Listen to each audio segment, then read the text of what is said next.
आज हम लोग बात करने वाले हैं बीए पार्ट 1 हिस्ट्री ऑनर्स का पेपर 2 और पेपर 2 का ये चैप्टर 1 है। अब आपको पता है कि पेपर 1 हम लोग अच्छी तरह से कंप्लीट कर लिए हैं। बीए पार्ट 1 हिस्ट्री ऑनर्स का पेपर 1 अच्छी तरह से कंप्लीट कर लिया। उसका ऑब्जेक्टिव सब्जेक्टिव क्वेश्चन सभी चैप्टर का कंप्लीट कर लिया गया। मॉडल सेट भी दे दिया गया है। और मॉडल सेट अगर आपने नहीं देखा है तो मॉडल सेट अगर देखने के लिए आपको टेलीग्राम ग्रुप ज्वाइन करना होगा, जिसका लिंक इसी वीडियो के नीचे डिस्क्रिप्शन में दिया गया है। अगर वहां से नहीं ज्वाइन हो पाते हैं तो आपको टेलीग्राम में सर्च क्या करना है, टेलीग्राम में सर्च करना है हिस्ट्री टॉक। क्या सर्च करना, साइड में आपको दिखाई भी दे रहा होगा हिस्ट्री टॉक सर्च करना। और देखिए यही टेलीग्राम ग्रुप है। देखिए ये ग्रुप दिखाई दे रहा है, TY नाम है इस टेलीग्राम ग्रुप का। और हिस्ट्री टॉक सर्च करने पर ये टेलीग्राम ग्रुप क्या होता है आता है, तो आप टेलीग्राम ग्रुप भी ज्वाइन कर सकते हैं। और पेपर 1 आपको पेपर 1 की सभी क्लासेस पढ़नी है तो लिंक डिस्क्रिप्शन में दिया गया प्लेलिस्ट के, वहां से देख सकते हैं, प्लेलिस्ट में जाकर देख सकते हैं। और ये आपको पता है कि ये पेपर 2 का ये चैप्टर 1 है। चैप्टर 1 पूरा अच्छा तरह से कंप्लीट कर लिया गया है। इसका ऑब्जेक्टिव क्वेश्चन भी कंप्लीट कर लिया गया है। अब ये इसका सब्जेक्टिव क्वेश्चन हम लोग देख रहे हैं और जो मोस्ट इंपोर्टेंट इसमें सब्जेक्टिव क्वेश्चन होगा वही करवाएंगे, क्योंकि आप हमको ही पता है कि आप लोगों का एग्जाम नजदीक आ गया है। तो 2 दिन वो वाला क्लास चला था, टॉप जो 50 ऑब्जेक्टिव क्वेश्चन का क्लास है वो 2 दिन वो वाला चला था, ठीक है। अब 2 दिन ये क्लास चलेगा, फिर 2 दिन वो क्लास चलेगा, क्योंकि आप लोगों का एग्जाम भी है। और पेपर 1 तो हम पूरा अच्छा तरह से पढ़ा दिए, तो पेपर 1 रिवीजन करते रहिए। और इसका जो भी हम ऑब्जेक्टिव क्वेश्चन करवा रहे हैं, ऑब्जेक्टिव क्वेश्चन, वो ऑब्जेक्टिव क्वेश्चन भी ये टॉप जो 50 ऑब्जेक्टिव क्वेश्चन करवा रहे हैं उसका 2 क्लासेस हो गया, यानी 20 तक ऑब्जेक्टिव क्वेश्चन हमने करवा दिया है। ये कंप्लीट होते ही इसका सब्जेक्टिव क्वेश्चन भी पेपर 1 का करवा देंगे। और पेपर 2 क्लास चल ही रहा है, 2 दिन करके चलेगा क्लास, मतलब 5-6 क्लासेस में ये खत्म हो जाएगा। उसके बाद ये क्लासेस रेगुलर हो जाएगा। तो चलिए हम लोग शुरू करते हैं ये क्लासेस, ये वाला। और ये ध्यान से समझिएगा, ये मोस्ट इंपॉर्टेंट क्वेश्चन, ये पहला जो चैप्टर है इसका ये मोस्ट इंपॉर्टेंट सब्जेक्टिव क्वेश्चन है। और ध्यान समझिएगा, इसको लिखना कैसे है, क्या करना, कॉपी कैसे लिखना है ये तो पहले ही बता दिए। और इसको अब कैसे लिखना आप ध्यान समझिए। ये क्वेश्चन क्या है, रोमन साम्राज्य के पतन के कारणों की चर्चा करें। रोमन साम्राज्य के पतन के कारणों की चर्चा करें। रोमन साम्राज्य का पतन कैसे हुआ उसके कारण की चर्चा करना। तो रोमन साम्राज्य बहुत अच्छा से पढ़ा दिए, जो नहीं देखे हैं उसका वो देखना चाहते हैं तो लिंक डिस्क्रिप्शन में होगा, प्लेलिस्ट के वहां देख सकते हैं, प्लेलिस्ट में जाकर देख सकते हैं, उसका लिंक डिस्क्रिप्शन में दिया गया है। तो चलिए शुरू करते हैं। ये क्वेश्चन यही है कि रोमन साम्राज्य के पतन की चर्चा करना। तो सबसे पहले आपको पता है कि इंट्रोडक्शन लिखते हैं, उसके बाद बॉडी पार्ट होता है, अंतिम में कंक्लूजन होता है, ध्यान रखिएगा, यानी कि निष्कर्ष भी बोलते हैं। अंतिम में कंक्लूजन को क्या बोलते हैं, निष्कर्ष। तो सबसे पहले ऐसा होना चाहिए ये इंट्रोडक्शन कि हाँ देखने में लगे कि हाँ कुछ है इंट्रोडक्शन, ध्यान रखिएगा। तो चलिए ये इसको, और एक बात, कॉपी पर नोट्स बनाते रहिए, ये मोस्ट इंपॉर्टेंट है, ध्यान रखिएगा। चैप्टर खत्म होते ही इसी चैप्टर का हम मॉडल सेट भी टेलीग्राम ग्रुप में दे देंगे। तो चलिए शुरू करते हैं। रोमन साम्राज्य, अब लिखेंगे कैसे, रोमन साम्राज्य यूरोप के रोम नगर में एक केंद्रित साम्राज्य था। रोमन साम्राज्य यूरोप के रोम नगर में एक केंद्रित साम्राज्य था। इस साम्राज्य का विस्तार, ये जो साम्राज्य है इसका विस्तार, इस साम्राज्य का विस्तार 3 महाद्वीपों में था। इस साम्राज्य का विस्तार कितने महाद्वीपों में था, 3 महाद्वीपों में था। अगर लिखना है कि कौन कौन से द्वीपों में फैला हुआ था, यहाँ पर ये भी लिख सकते हैं कि रोमन साम्राज्य यूरोप के रोम नगर में एक केंद्रीकृत साम्राज्य था। इस साम्राज्य का विस्तार 3 महाद्वीपों में था। और ये महाद्वीप निम्न है, जिसमें यूरोप, आपको लिख देना यूरोप, एशिया और अफ्रीका में फैला हुआ था। अब देखिए या इतना पर भी ठीक है, कोई दिक्कत नहीं। अब यहाँ से लिखना शुरू करेंगे। इस साम्राज्य की कई अलग अलग भाषाएं थी, जिसमें यूनानी और लैटिन भाषा प्रमुख था, जिसमें यूनानी और लैटिन भाषा प्रमुख था। इतना तक लिख लिया। हम जो बोल रहे हैं वो साथ साथ लिखते जाइए, आप नोट्स बनाते जाइए, ध्यान रखिएगा, क्योंकि आपको याद करने में और आपको आसानी होगी। यहां तक बता दिए कि यूनानी एवं लैटिन भाषा प्रमुख था। हो गया, यूनानी एवं लैटिन भाषा प्रमुख था। उसके बाद लिखना है यहाँ पर नीचे, यह सम्राट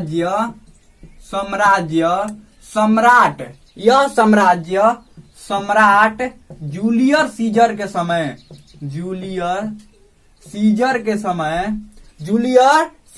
समय, ध्यान रखिएगा, सीजर के समय अपने बुलंदियों पर था।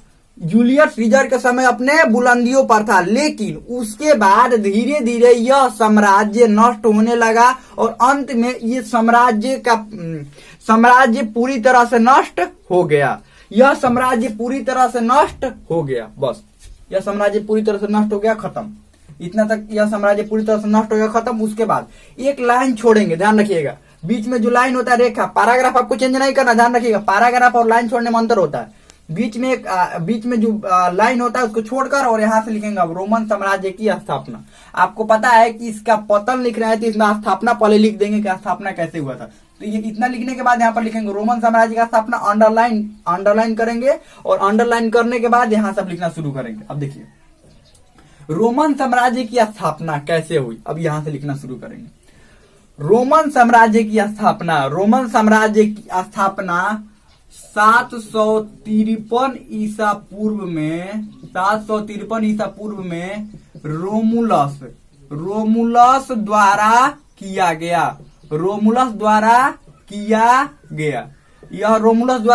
गया। इसके पीछे एक कहानी है, जिसमें यह कहानी है, इसके पीछे एक कहानी ऐसे लिखेंगे, इसके पीछे एक कहानी है कि रोमुलस और रीमस दो भाई थे, रोमुलस और रीमस, ध्यान रखिएगा। इसके पीछे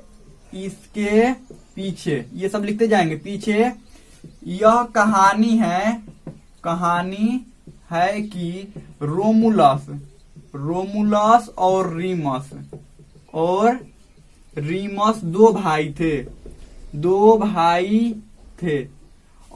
और इसके पिताजी कबीले के राजा थे। इसके पिताजी कबीले के राजा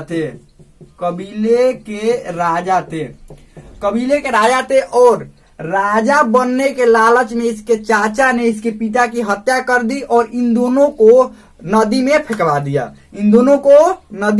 दिया, पालना सहित नदी में फेंकवा दिया। इतना लिखेंगे, पालना सहित नदी में फेंकवा दिया। कहानी सुनाए भी है कि अगर पालना सहित उसको नदी में फेंकवाया गया तो लकड़ी का पालना था, वो तो ऊपर ही रह गया, वो ये दोनों डूबे नहीं, ये बहुत छोटे थे, ये दोनों डूबे नहीं, वो पालना सहित वो पानी में क्या हो गए, बह गए। तो यहाँ पर लिखना नहीं है, यहाँ पर लिख दिया ना कि नदी में फेंकवा दिया। उसके बाद लिखेंगे, उसके बाद एक भेड़िया ने इन दोनों को बाहर निकाला और किसान ने जब ये देखा कि एक भेड़िया ने इन दोनों को बाहर निकाला है तो किसान इन दोनों बच्चों को अपने घर लेकर गया, इनका पालन पोषण किया। जब बड़े हुए तो इनको पता चला कि ये कबीले के राजा के लड़के हैं, तो ये वापस अपने कबीले में गए और वहां पर अपने चाचा के हत्या करके खुद राजा बन गए। लेकिन इन दोनों में भी राजा बनने के लिए विवाद खड़ा हुआ, जिसके बाद रोमुलस और रीमस में लड़ाई हुआ। ये युद्ध कह सकते हैं, युद्ध हुआ, युद्ध नहीं लड़ाई ही हुआ था, क्योंकि युद्ध दो बड़े मात्रा में होता है, नहीं छोटे छोटा में हुआ था। युद्ध हुआ, युद्ध भी लिख सकते, कोई दिक्कत नहीं। इन दोनों में युद्ध हुआ और युद्ध होने के बाद रेमुलस ने रीमस को मार दिया और रेमुलस खुद राजा बन गया। जिसके बाद रेमुलस ने रोम नगर की स्थापना किया। और धीरे धीरे यह रोम नगर एक बड़े साम्राज्य के रूप में फैलने लगा। और फैलते फैलते बड़े साम्राज्य के रूप में इसका विस्तार होते होते 3 महाद्वीपों में इसका विस्तार हो गया। लेकिन कुछ राजा के कमियों के कारण धीरे धीरे ये साम्राज्य नष्ट होने लगा। उसके बाद यहाँ पर नष्ट होने लगा हो गया। अब उसके बाद लिखेंगे रोमन साम्राज्य के पतन, यहाँ पर पतन होना चाहिए था। रोमन साम्राज्य के पतन के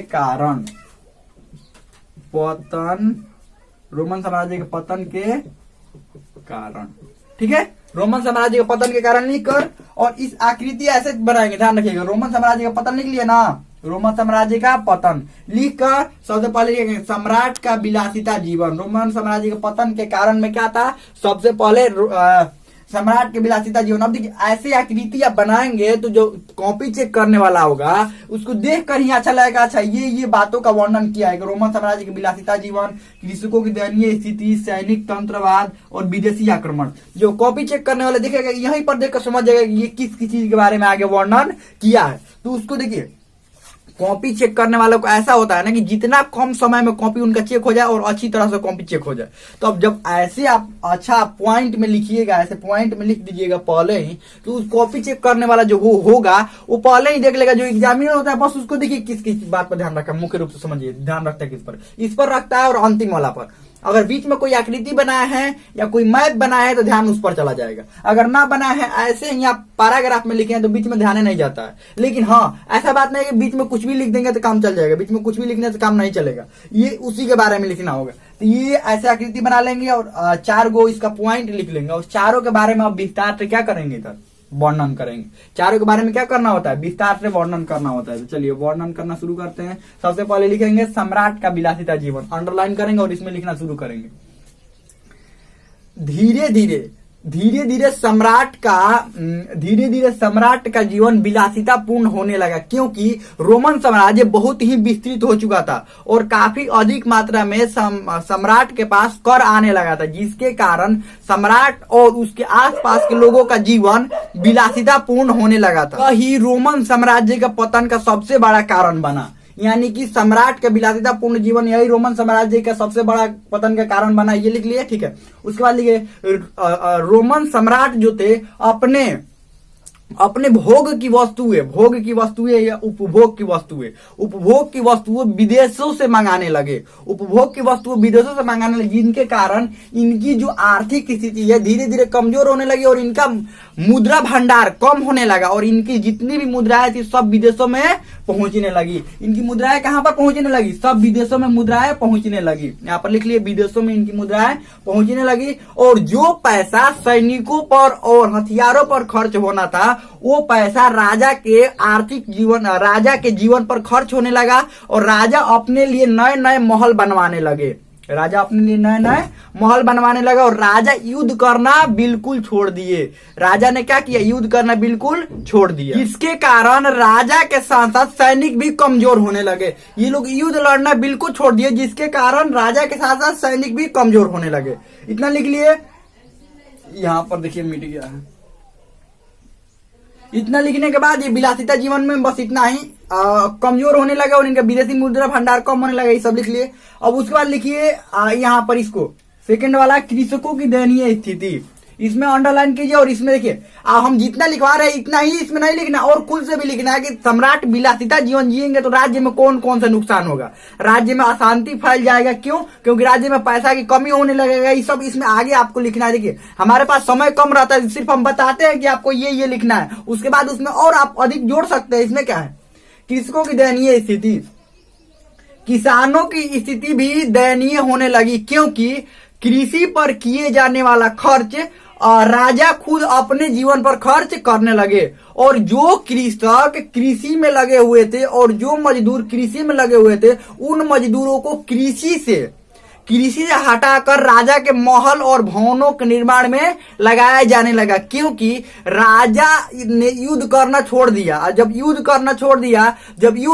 छोड़ दिया तो बाहरी देश से दास भी अब नहीं आते थे, जिसके कारण जो महल बनवाने का कार्य है वो अपने देश के कृषकों से राजा करवाने लगे, जिसके कारण कृषि की स्थिति बहुत ही कमजोर होने लगी और कृषक कृषि छोड़कर राजा के महल बनाने लगे और साथ में ही कृषि पर जो खर्च होता था पैसा वो राजा अपने जीवन पर, तो लिखवा ही दिए, अपने जीवन पर खर्च करने लगे। बस इतना ही। और कृषकों की स्थिति दयनीय हो गई, बस इतना ही हो गया। और इसमें आप लिखिए सैनिक तंत्रवाद में, देखिए क्योंकि देखिए आपको बस पॉइंट याद रहेगा ना, ये पॉइंट है तो आप सब में लिख सकते हैं। बस सैनिक तंत्रवाद, राजा अपने विलासिता जीवन में राजा का जीवन विलासिता होने के कारण राजा अब सैनिकों और जनता पर ध्यान देना बिल्कुल बंद कर दिए थे, जिसके कारण सैनिक अपना मनमानी करने लगे थे और जनता से मनमाना टैक्स वसूलते थे, साथ ही जनता के साथ गलत व्यवहार करते थे और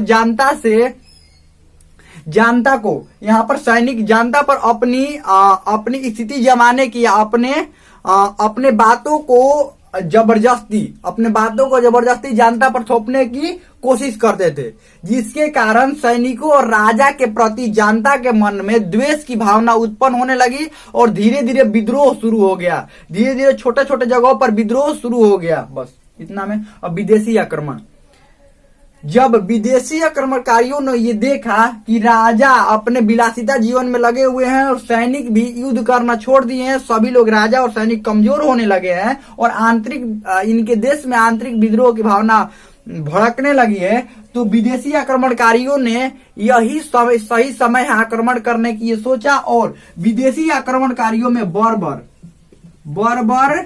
जाति के लोग रोमन साम्राज्य पर आक्रमण करने लगे, जिसके कारण रोमन साम्राज्य और कमजोर होने लगा और अपने पतन की ओर अग्रसर हो गया।